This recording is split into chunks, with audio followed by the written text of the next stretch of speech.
Welcome to the Pearl Hale Show. If you're from 35 to 55, older or younger, I want you to come in the room. It is going down. Pearl Hale Show Transformational Speaks, and I'm so excited. We have the dynamic Michael A. Watkins. How you doing, cuz? I am doing great. I'm doing great. I'm so glad to be on tonight. I am so Great, great. Glad to see you. You're doing some transformative work in the community. And we thank you for joining us tonight. And before we get started, I want you all to go click and subscribe, click and subscribe. And we're going to start off tonight with a quote.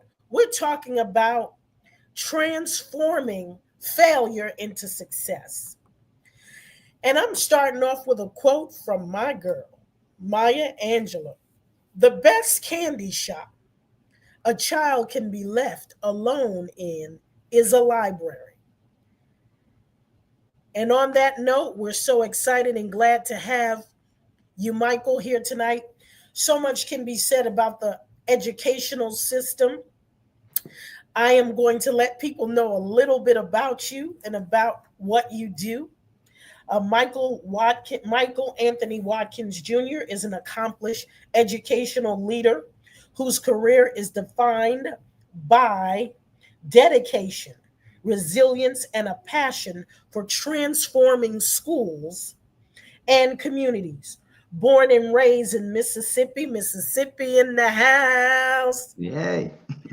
Michael earned his Bachelor of Science in Interdisciplinary Studies from Mississippi State University and went on to complete his Master of Science with a specialization in leadership in education and administration from Capella University.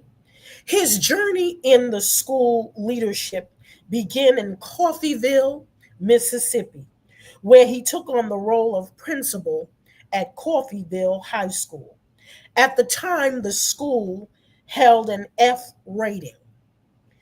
Within a single year under Michael's leadership, Coffeyville High improved drastically to a B rating, a transformation driven by his focus on cultivating a strong school culture, analyzing academic data to target improvements, and creating professional learning communities. We're going to talk about your new role and so I want you to put your hands together and show some love for Michael A. Watkins.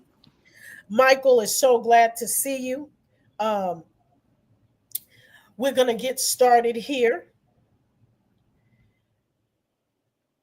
What are some common causes of failure in our schools? Some of the common causes of failures in school is the lack of morale between teachers and students. You have to have a strong morale in order to have a performing school. Another one would be lack of support from administrators. Some teachers don't get the support that they need from their administrators or from the district office. Another one I would say would be lack of resources, um, and not having a clear vision of what is expected from the students and from the teachers. So you have to have buy-in from your students and teachers to know where you're going and have a clear vision. So to make people feel like they are supported in the academic trend. Excellent, excellent. And I'm sorry, I forgot to mention, but well, he was going to share it with you. He is the principal, and I want you to tell us about your new school and how you was able to turn that around. But before we get to that, what is the perception of failure by students, teachers, and parents? Student, the failure of the perception of when it comes to students feel like they can't do when they are in a situation in a failing school. You have teachers that take it personal. Teachers feel like, well, should I change my career because my students are not meeting the expectations of my classroom, and we're not meeting the expectation of the school. Wow. Parents look at it as, I don't want my child to attend a failing school. So that's why we have a lot of legislators trying to change and make it where they have school choices, because Mm. don't nobody wants to attend a failing school. So that, having that burden on you, that I attend a failing school, it, people take it personal, and Wow. everybody wants to do better and wants to go to a high performing school. And then you have That's some excellent. people that can move, but you have some students that can't, Mm. because of a lack of resources, no transportation to get to other schools. So you have to try to build where you are so you can grow. That's excellent. Michael, you've worked a lot in marginalized communities and you've taken on the challenge of building and taking each student where they are Mhm. and building them up. I want you to talk about your work in the current school that you're the principal over. Talk about your work. My current work in the school that I am, Okolona, it's a small high school located in Mississippi with lack of resources. But me coming to that school, when I first arrived at the school, that school was actually a C rating school. We going into that school having clear visions on expectations, letting my teachers know how to read data, having students read, being able to read their own data is what got us to where we are today. We went from a C to a B 3 years in a row, and Wow. then going from a B to a A 2 years in a row. So we have had 5 years of success in Okolona. And I can say, by changing the mindset of students is where is how we got to where we are now. And you have people in the community that wants to pour into your students when your students are doing well. Students have this expectation of want to maintain, because you don't want to be the class or the grade level that drop the accountability. Mhm. So it becomes culture in your school. It Okay. makes a trend of everybody wanting to perform. You have students who have never scored any high proficiency levels, and you have those students wanting to obtain that proficiency. So this is some of the things that help got us the 100% proficiency in algebra, 100% proficiency in biology, and basically rewarding, celebrating the wins of it. And Mm. students wanting to feel like they are a part of something, or sit back and say, I helped make that happen because of me.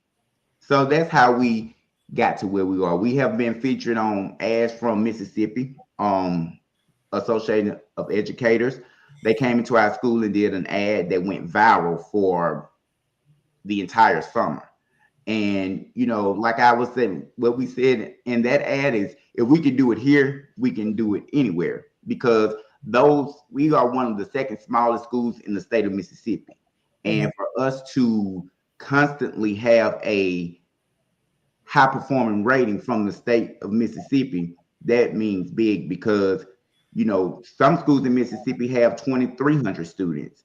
We only have 500 students in our district. So when you have a small school, it takes that much more students giving it their all to try to be the best. Wow, that's great. That's great. Don't touch that dial. We're going to be back in a moment with more transforming failure into success with Principal Michael A. Watkins Jr. We are going to be back in a moment with more.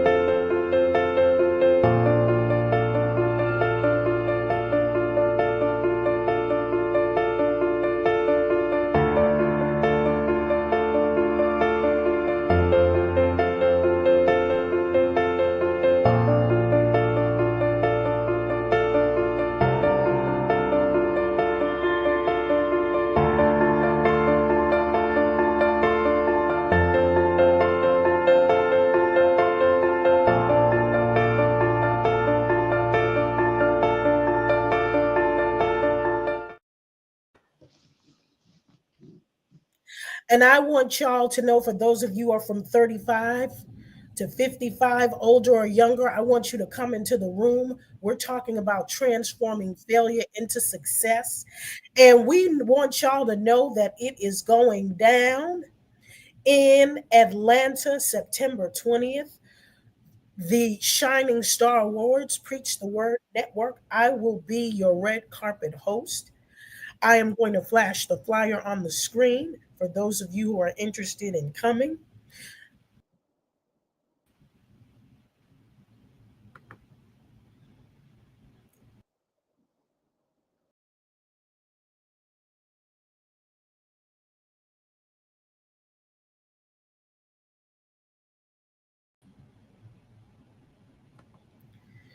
We thank you so much. It is going to be September 20th. We will flash it again at the end. Michael, we thank you so much for joining us tonight. We know this was your first day back at school, right? Yes, ma'am. Yes, ma'am. First day back. So we certainly appreciate you joining us tonight. And we know um, that it has been a trying day for you, but we thank you for joining us. I just want to share something with our audience as regards to what relating to what you said. Some common reasons for student failure and some common reasons are learning difficulties. Learning difficulties can hinder student progress and contribute significantly to academic failure. Socioeconomic challenges as well. Economic hardships and social barriers affect students' ability to focus and succeed in school. A lot of what you stated previously. So, Michael, we want to continue the conversation. How can failure be used as a growth opportunity? Failure can be used as a growth for opportunity. Is I look at failure as a minor setback for a major comeback. Mm, And in my current school, as we did in my former school, we have the students to set goals. So the students set realistic goals. We have teachers set goals, and then with my superintendent, I set my own goals. So when the students have a part of the planning process based off their previous data, they're able to make realistic goals. Looking at each every 4 weeks within the Michael, 9 I weeks. just need you to move over just a little bit. Okay. Every 4 weeks within the 9 weeks, we have a common assessment, which we as a district create our own assessments. Mm, Then at the end of the 9 weeks, we have our benchmark assessments that is sourced out through other vendors. So in these, they mimic what the actual state test may look like. Of mm, course, nobody knows what the state how the state is going to assess our students. We just get a a guess of how it may look. okay. So we look at that and we break down the data to see where we are and where we need to be. So, like I stated earlier, we set those goals. And when we set those goals, we go back and review those goals, and those goals basically be what the students have set. And when the students set those goals, they look to see where they want to be. So by the state test, which we take every May and April, beginning of May, we exceed those goals because the students they set high goals, but they try to meet those goals. So when you look at one student is that may not meet the cut, another student has made the cut for them. So that's how you build your culture in your school. So everybody is trying to have the same common goal to meet to make sure that everyone is doing what they need to do. Wow, that's excellent. Excellent. Thank you all for watching out there. We appreciate you. Um, Michael, we certainly appreciate you. You know, something interesting you said, when students have a part in the learning experience and their opinions are respected across the board, it shows that you are really a transformative leader, in that you bring everybody into the whole uh, conversation for their success, which Mhm. is excellent. Um, how do mindset shifts influence perceptions of failure? You know, I used to market in marginalized communities, and there's certain perceptions and mindsets. How do you take a student who may not be as interested in learning as a student who has more support? How do you, because that's what you've been doing, you transform uh, a lot of students who Mhm. may not um, have the academic support like other students. So tell us about that. What I do in my school is, it's your mindset. Mindset is everything. When you have a when students have that mindset of doing what they need to do, and teachers having professional development that builds around the culture of what is expected, many people will try to enhance that. And when students get a taste of success, they want to keep going. That's, as I stated earlier, you look at the different grade levels, and when students have a taste of success, they want to make sure they maintain that. And they get excited about it because every class wants to beat the next class. So it kind of becomes a friendly competition between the grade levels of who can have the highest growth when it comes to that. And we all get rewarded when we do that. So it becomes the culture of the school, and everybody gets excited about it. You know, that's excellent. You know, for those of you who don't know Michael, Michael is just a ray of positivity. Every time I see him, he's just a ray of positivity. And you do some unique things as well. You are a man of faith, Yes. and you believe in encouraging students. Tell us some unique things that you've done to be an inspiration to the students in your school. Some of the things I have done in my school that encourage our students is, like I said, we celebrate big wins. When we celebrate big wins, those things are the things that help us become better. And taking students to places that they never been. You know, we come in before we look at a before we look at where we want to do, the students come up with the idea. Like I said earlier, they have a part of the planning process. So the students be like, okay, Mr. Watkins, if we do this, how about let's try this? And students have been places that some of them never been because of the success.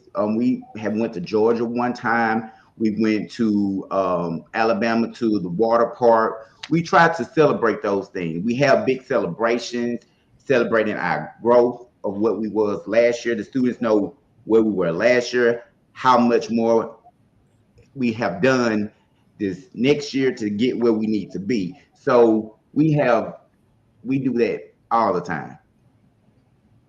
Wow, that's excellent. That's excellent. Tell us about some challenges that you may have had along the way.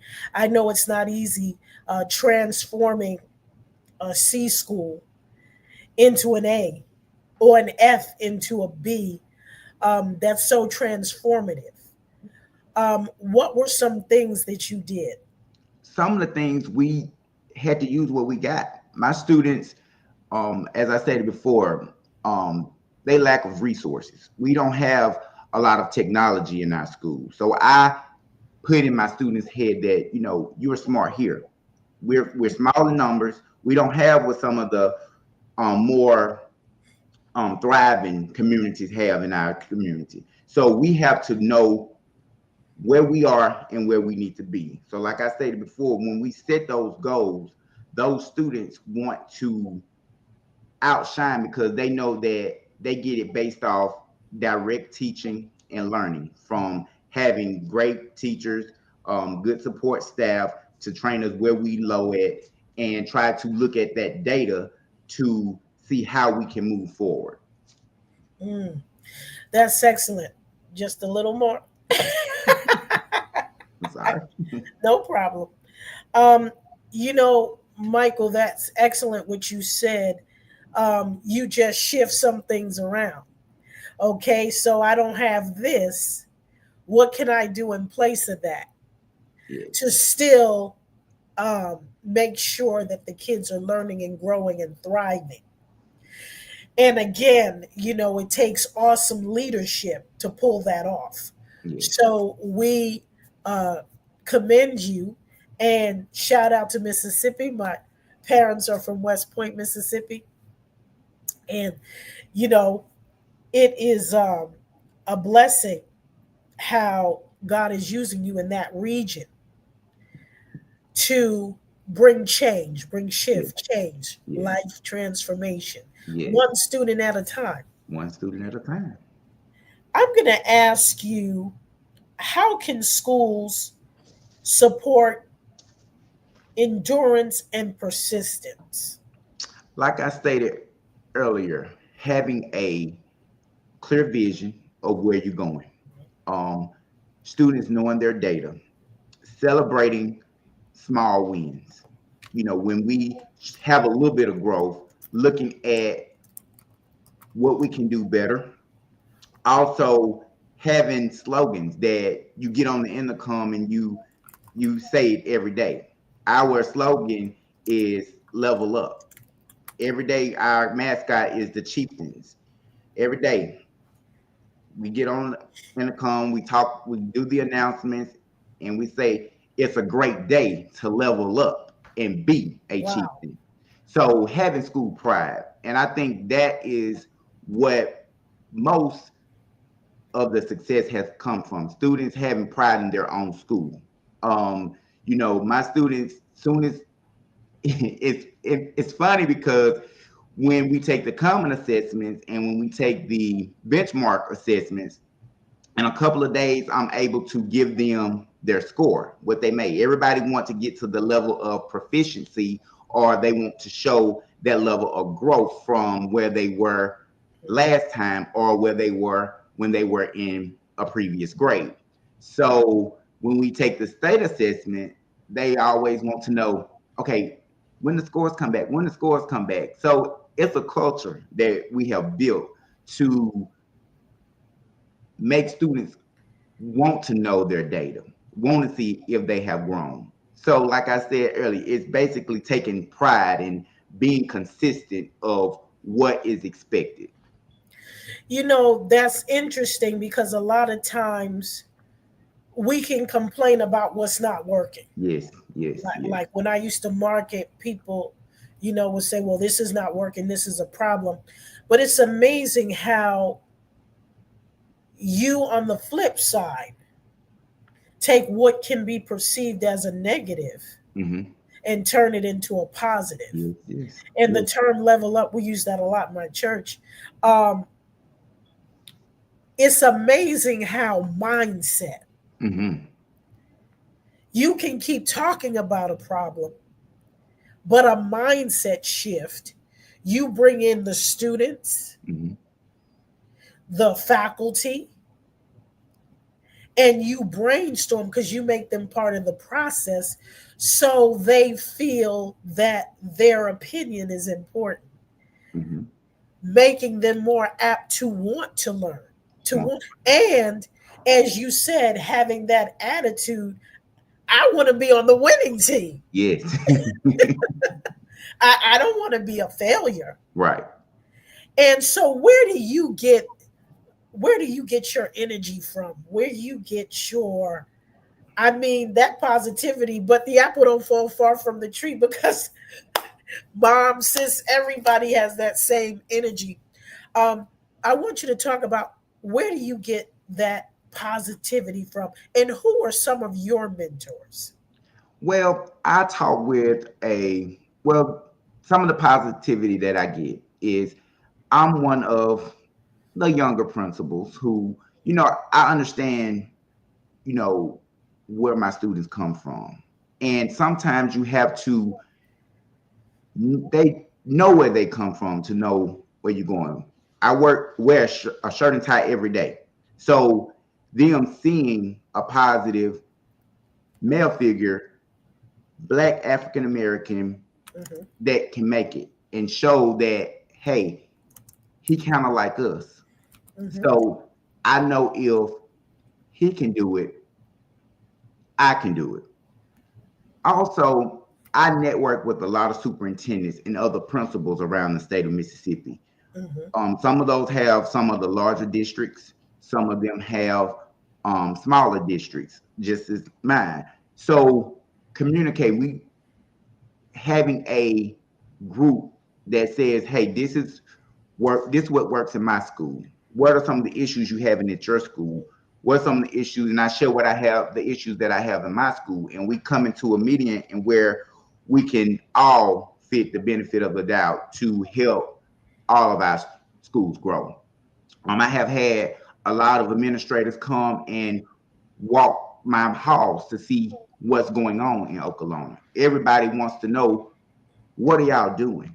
How my teachers are so energized, because everybody go based off my energy. And I know if the principal, I learned this a long time ago, if the principal's always mad and the teacher always mad, the students gonna always be mad. mm. So you have to set the Interesting. tone for your school Mm-hmm, and know what is expected. mm-hmm. Write the vision, make it Make plain. it plain. Habakkuk 2 and 2. That's one of my favorite scriptures. Don't touch that dial. We're going to be back in a moment with more. Our last segment with Principal Michael Watkins Jr. Don't touch that dial. We'll be back with more. Your best. So I'm asking you, I'm demanding from you, whatever it is in your life, give it your best. Not for me, not for a teacher, not for moms, not for you. Like, what you want? What do you want? What do you want? What do you want? What do you want? Your best. Grind. Go all the way to graduation and be like, all right, that's one step. I'm up to the next. College, boom, I'm up to the next. Master's, boom, I'm up to the next. PhD, I'm up to the next. Anybody want to go to med school? Yeah, save my life, baby. Thank you. I want a doctor. Thank you. Your best, what does your best look like? And we haven't been able to answer that question. None of you, I would bet, can answer the question. Because we haven't asked ourselves that. We haven't given ourselves that opportunity to give our best. Welcome back to the Pearl Hale Show. We want you to click and subscribe. We thank you for watching the Pearl Hale Show. We have my cuz from Mississippi, Principal Michael A. Watkins Jr. And what actions are the most effective at turning around student performance? You've tested some things. Tell me, what do you find? And I know you've been giving a lot of examples, Mhm. but what are some things specifically that you find are effective at student turnaround? Culture. Performance, culture. Culture. Culture is one of the biggest things, like I stated earlier. Um, your culture and climate of how you living in the building. As I stated earlier, you know, if someone comes into your school, they can feel the energy Mm, of your school and knowing what expected. having high expectations, setting those expectations, having um, meetings with your students Mm.